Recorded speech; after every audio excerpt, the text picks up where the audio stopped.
ಕೊಡಲಿ ಏಟ ತಿಂದು ನೆರಳ ನೀಡೋ ಮರ ನಿಂದು ಕಾಲ ಮುಗಿದರು ನಿಲ್ಲದು ಅಧ್ಯಾಯ ಪುಣ್ಯಾತ್ಮ ಪುಣ್ಯಾತ್ಮ ನೀನಯ್ಯ ಪುಣ್ಯಾತ್ಮ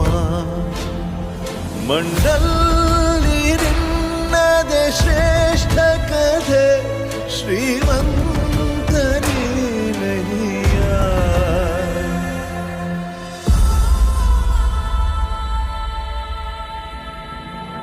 ನಿಂದು ತಾಯಿ ಗುಣ ತೀರೋದಿಲ್ಲ ಋಣ ನೀನು ನಮ್ಮ ಪಾಲಿಗೆ ಎಂದು ದೇವ್ರಯ್ಯ ತಾನು